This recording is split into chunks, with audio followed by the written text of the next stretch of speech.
आपने सबसे पहले फीवर थेरेपी के बारे में जाना कि फीवर थेरेपी क्या होता है, और ये भी जाना कि अगर फीवर हो तो गलती से भी पैरासीटामोल या कोई दवाई देके फीवर को नहीं उतारना चाहिए, बल्कि lower leg hot water immersion करके फीवर को नीचे उतारना चाहिए। That is the first lesson. Second lesson जो आपने समझा वो है, अगर कोई फिट्स पड़ जाए, सीजर आ जाए, तब क्या करना है, डूज एंड डोंट्स क्या है, ताकि हम घर के सेटिंग में ही रिकवर कर लें सेफली। आज हम बात करेंगे एक तीसरे तरह की इमरजेंसी की, जिसे हम बोल सकते हैं अस्थमा अटैक। अस्थमा अटैक का मतलब कैसे, पहले तो बात है पहचानेंगे, जिसमें सांस लेने में बड़ी तकलीफ होना, बोलने में उस वक्त बड़ी तकलीफ होना, वीजिंग साउंड का आना, बार बार कफ करना, तो ये सारे सिम्टम्स अगर हैं, इसका मतलब ये अस्थमा अटैक बोलेंगे। तो ऐसी सिचुएशन में नॉर्मली पेरेंट्स जाहिर सी बात है पैनिक हो जाते हैं, और उनको सिर्फ एक ही ख्याल आता है कि फटाफट हॉस्पिटल ले जाओ। लेकिन यहाँ पे इंपॉर्टेंट बात यह है कि हर पल बड़ा कीमती है।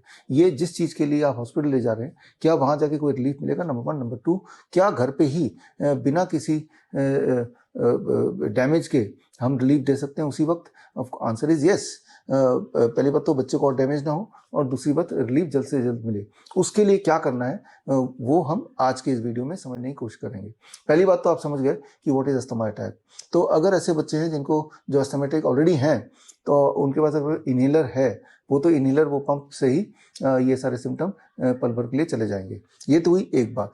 तो जो पंप के माध्यम से मैनेज कर रहे हैं तो वो पंप से मैनेज कर लेंगे, लेकिन जिनके पास पंप नहीं है या पंप यूज़ करना शुरू नहीं किया, उनको अगर अस्थमा अटैक आ जाए तो उनको इमरजेंसी में क्या करना है, या पंप वहाँ है नहीं तो इमरजेंसी में क्या करना है, तो ये हमें समझने की बात है। सबसे इंपॉर्टेंट बात, महत्वपूर्ण बात मैं आपको ये बता दूं कि अगर बच्चे को अस्थमा है और वो कैन प्रोटोकॉल ऑलरेडी फॉलो कर रहा है, तो हमने देखा कि ऐसे बच्चों को 1 से 3 महीने में पूरा आराम मिल जाता है, उनका इनहेलर छूट जाता है। तो पहली बात तो ये है कि अगर आप, जैसा कि आप ऑलरेडी कैन प्रोटोकॉल करते हुए महीने से अधिक हो गया फॉर मोस्ट ऑफ यू, तो आप में से कई लोगों ने रिपोर्ट किया कि बच्चे का अस्थमा भी ठीक हो गया।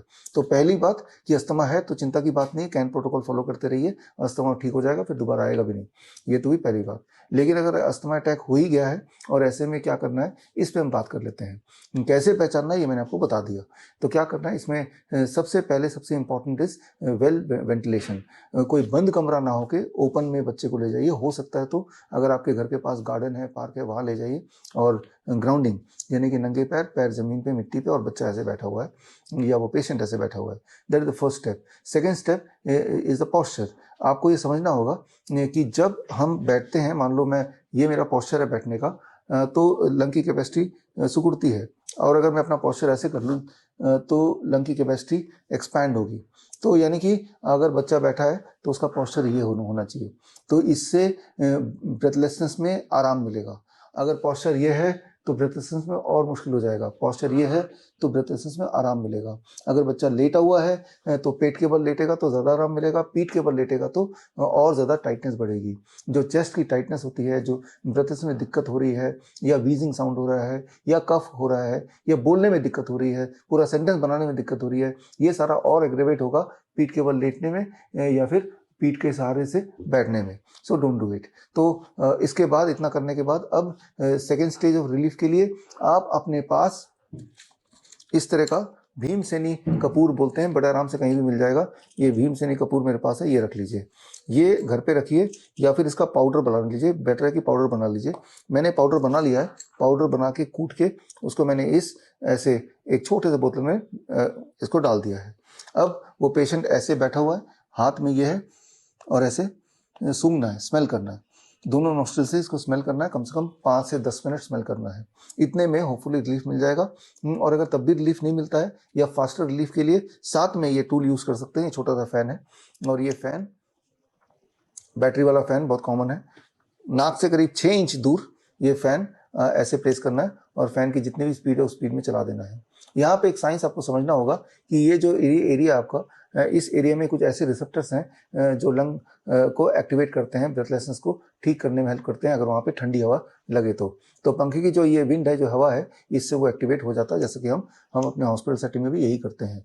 तो ये जितनी सारी बातें मैंने बताई हैं बड़ी सिंपल चीज़ें हैं और ईजिली अवेलेबल है, घर पे ही होती हैं। और ये अवेयरनेस से आप किसी भी इंसान का SpO2 ऑक्सीजन सेचुरेशन भी अगर डाउन है तो उसको भी ऊपर कर सकते हैं। तो ये प्रोटोकॉल दिमाग में रखना है, ये वीडियो सेव करके रखिए। और कभी भी अगर अस्थमा अटैक होता है तो पैनिक की जरूरत नहीं है। When you do these steps with in few minutes you will see a great relief. That is a temporary relief. ये सिर्फ टेम्पररी रिलीफ है, लेकिन परमानेंट क्योर के लिए तो कैन प्रोटोकॉल को ही फॉलो करना है। और कैन प्रोटोकॉल फॉलो करने से जो लंग से जुड़े हुए बीमारियां हैं या फिर अस्थमा है, ये सारी ठीक हो सकती है। तो खैर, आई होप कि ये वीडियो आपके कॉन्फिडेंस को बढ़ाएगा और ऐसी कोई परिस्थिति आई जाए तो उसे संभालने के लिए आप कॉन्फिडेंट होंगे, उसे संभाल ही पाएंगे। All the best. Thank you. जय हिंद।